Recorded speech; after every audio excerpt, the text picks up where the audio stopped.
Bonsoir à tous, bienvenue dans ce cycle de conférences Aimer en vérité pour tous les couples organisé par la Confédération nationale des AFC et en particulier par le secteur conjugalité. Alors, je reprécise les objectifs de ce secteur conjugalité. Évidemment, c'est d'avoir une action auprès des pouvoirs publics pour lutter contre la précarisation du couple et son affaiblissement dans la société, puisqu'on sait que le couple, c'est le ferment rénovateur à la fois de la famille et de la société. Et puis, le deuxième objectif de ce secteur, c'est évidemment de vous proposer des services à nos familles adhérentes ou pas. Et en particulier, nous avons enclenché et démarré ce cycle de conférences à distance pour tous les couples. Vous vous souvenez que le 23 janvier dernier, c'est Camille Rochet qui nous avait parlé de la crise dans le couple, comment surmonter les crises. Vous pouvez retrouver cette conférence sur le site de la Confédération nationale. Et ce soir, j'ai le grand plaisir d'accueillir Laurent et Edith Berlizeau, qui ont accepté de traiter d'un deuxième sujet, l'amour au féminin et au masculin. Alors, je les présente. Edith est formatrice au Clair, Amour et famille. Elle intervient dans les collèges et dans les lycées pour éduquer les élèves à la vie affective, relationnelle et sexuelle depuis maintenant 13 ans. Elle rencontre environ 2500 adolescents ou préadolescents pour parler avec eux d'amour, de relations filles-garçons, de sexualité, d'estime de soi. Elle est par ailleurs conseillère conjugale et familiale du Clair depuis 8 ans et accompagne les couples en difficulté dans la région de Saint-Germain-en-Laye où vivent les Berlizeau. Edith et Laurent sont mariés depuis 28 ans et durant plusieurs années, ils ont préparé des couples au mariage, civil en mairie, mais aussi ont fait partie de l'équipe de préparation au mariage dans la paroisse de Saint-Germain. Ils ont animé l'an dernier une conférence également en visio dans le cadre d'un cycle de conférences pour les AFC auprès de la jeunesse des 18-25 ans. Et ce soir, avec l'expérience professionnelle d'Edith et l'expérience de couple de Laurent et Edith, bien sûr, ils vont nous dire à leur manière comment aimer malgré ou avec nos différences hommes-femmes. Sans plus attendre, je leur laisse la parole. Bienvenue Laurent et Edith, nous sommes tout oui. Vous allez intervenir à peu près 45 minutes, 50 minutes, et puis on aura une période de questions-réponses sur la fin de votre conférence. Merci pour ton accueil et on est vraiment, bonsoir à tous, on est vraiment content d'être avec vous ce soir, content et frustré en même temps parce que on vous imagine derrière votre écran sans vous voir et c'est d'autant plus frustrant que nous allons ce soir parler de relations. Et vous savez bien qu'il se passe plein de choses dans le visage, dans le regard, des regards inquiets, des regards dubitatifs, des regards amusés.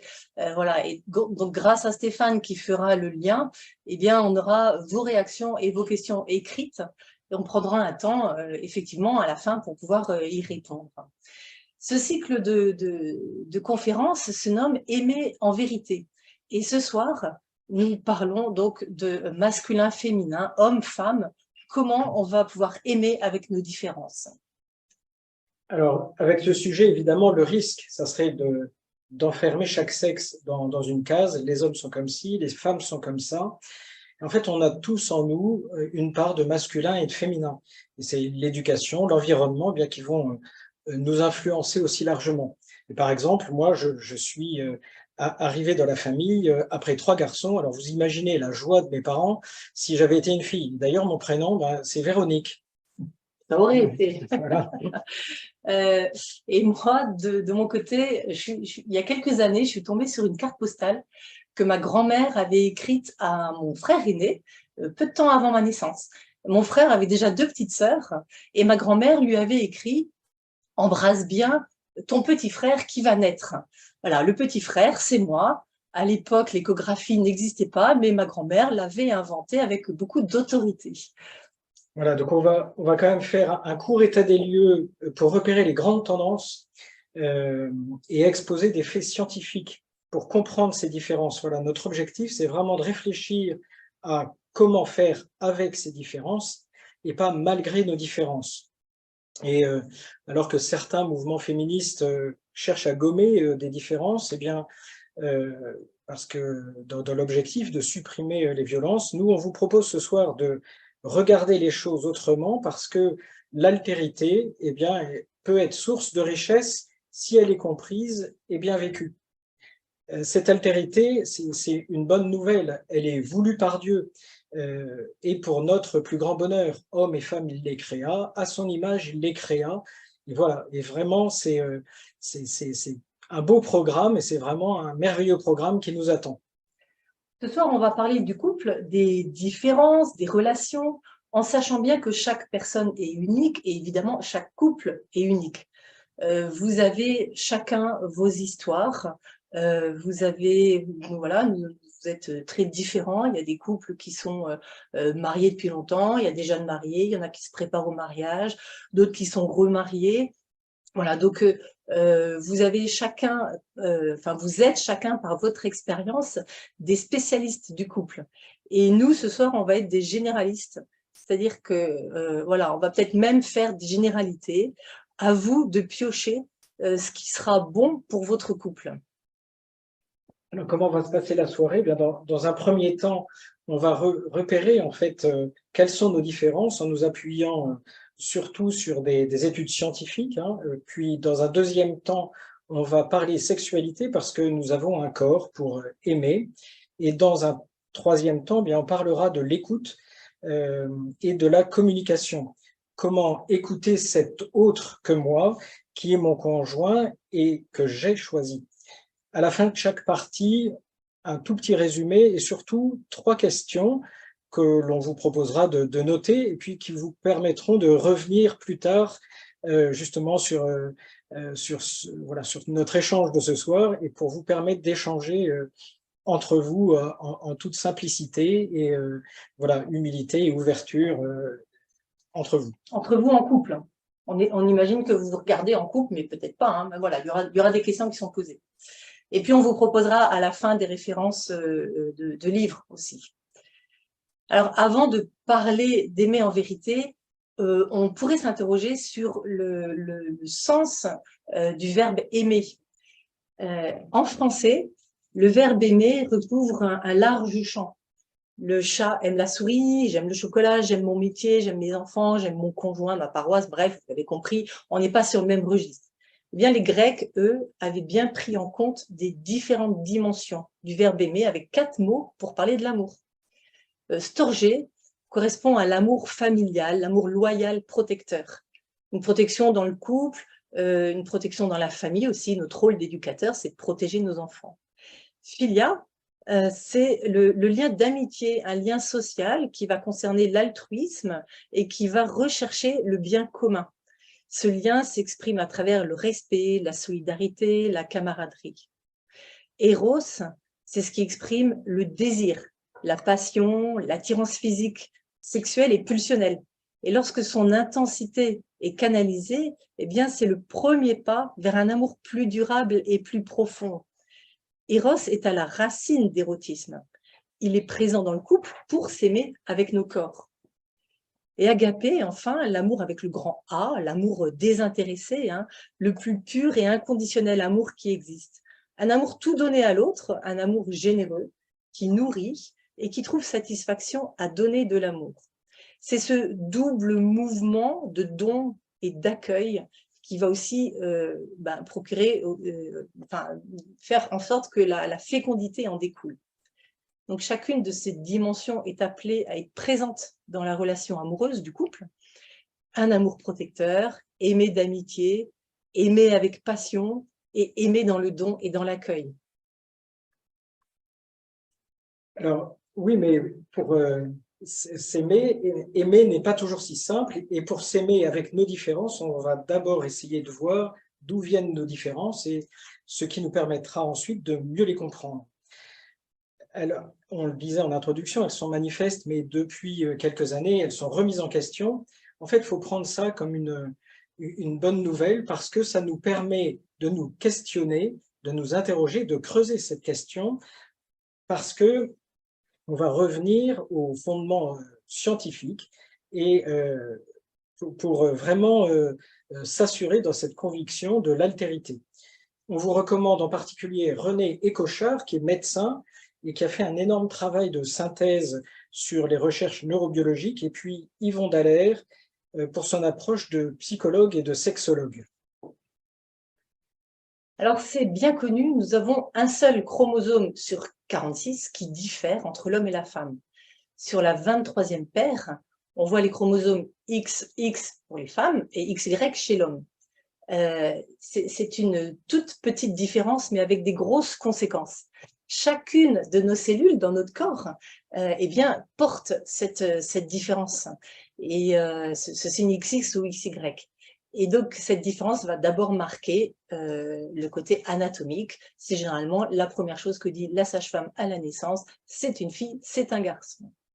Et ces différences génétiques vont avoir un lien avec nos hormones.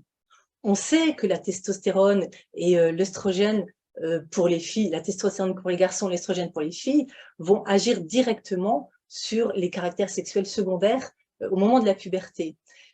Mais ce qu'on sait moins, c'est que ces hormones, elles agissent déjà in utero et jusqu'à environ la première année après la naissance. Et c'est ce qu'on appelle la mini-puberté.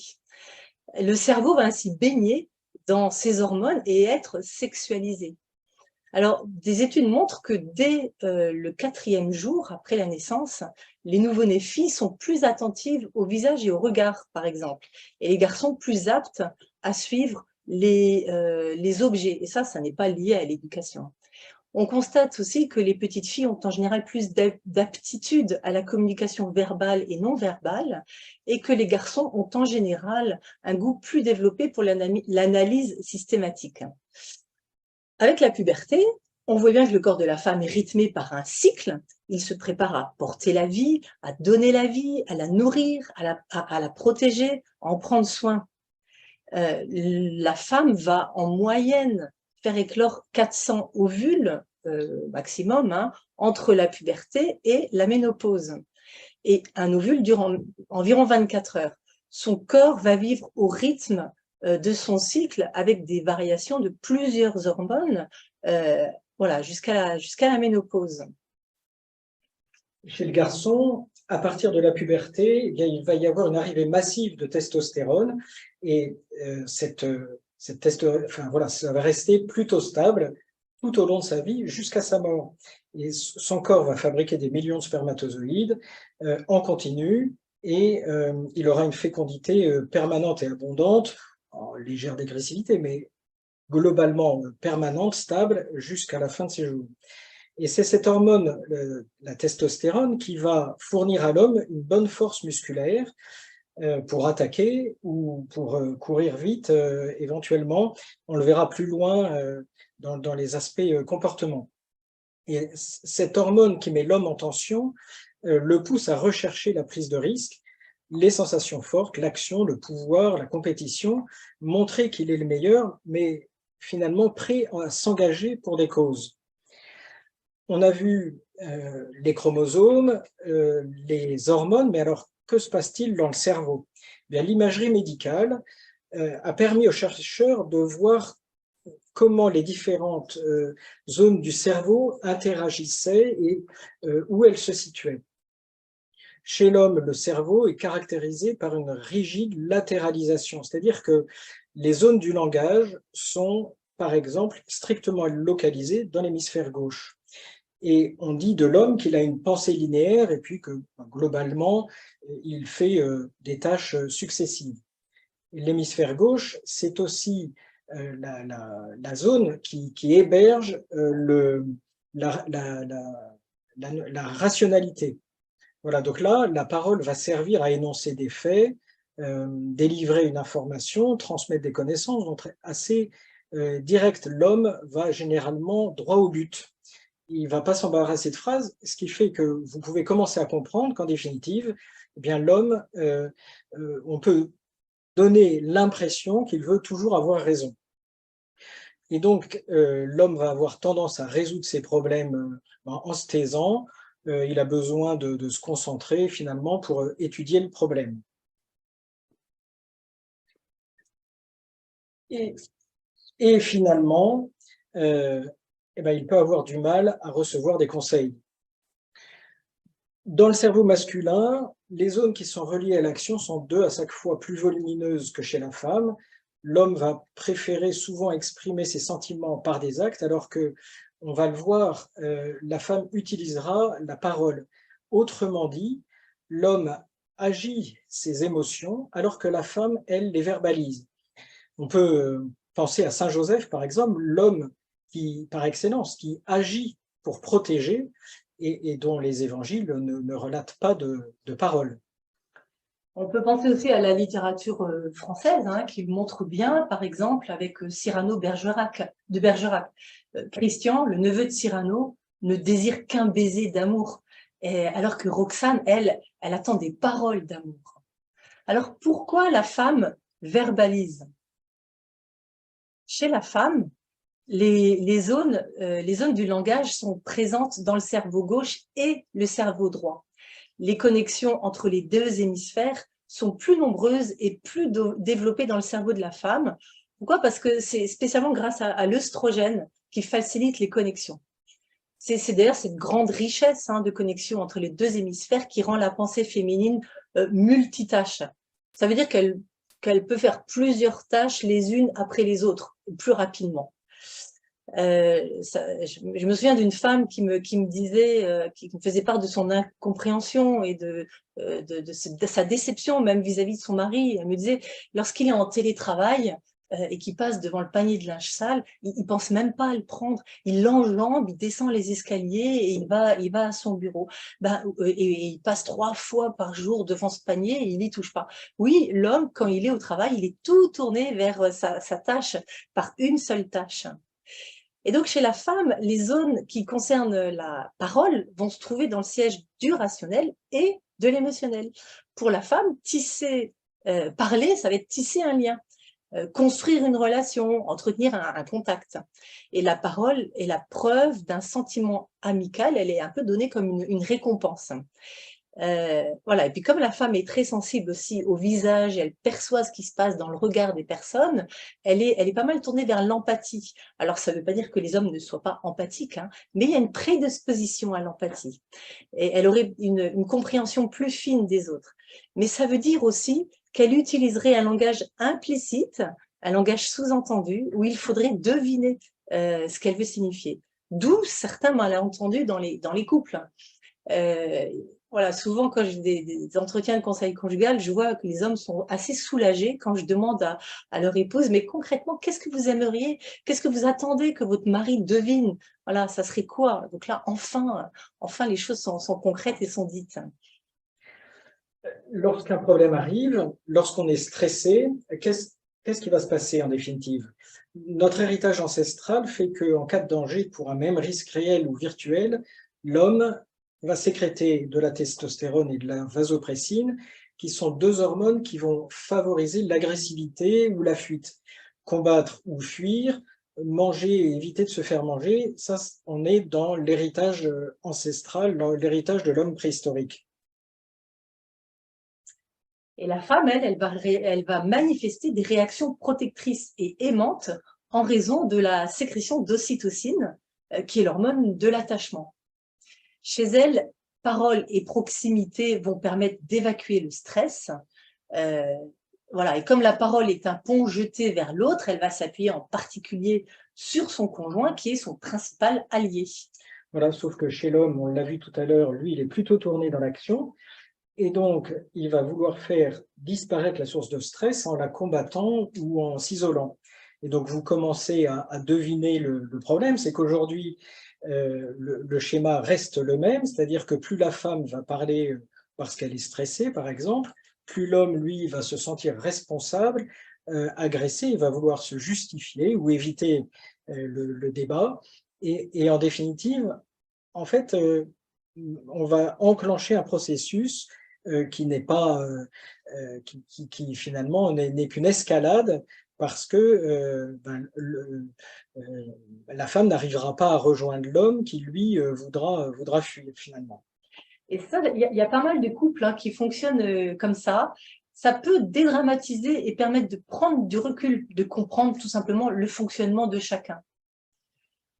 Alors, ce qu'il faut retenir de ce petit topo, là, cette première partie, eh bien, c'est que nous sommes biologiquement marqués. Notre éducation et nos interactions nous façonnent. Nous avons différentes sources d'incompréhension, et donc il va falloir les connaître pour les accepter, vivre avec, ce qui permettra d'aborder d'autres sources de conflits liés, par exemple, à des moments d'insécurité ou de crise dans le couple, comme la perte d'un emploi, ou un déménagement, ou la crise du milieu de vie. Voilà, donc 3 questions et 30 secondes pour les noter. Quelle part de masculin et de féminin j'aime chez toi? Quelles différences peuvent nous éloigner? Quelles différences nous enrichissent? Alors, il y a plusieurs façons d'aborder ces questions-là, hein. Nous, on peut vous suggérer, par exemple, de chacun répondre à la question, et puis après, vous pourrez en parler chacun à tour de rôle sans intervenir. On y reviendra dans la 3e partie.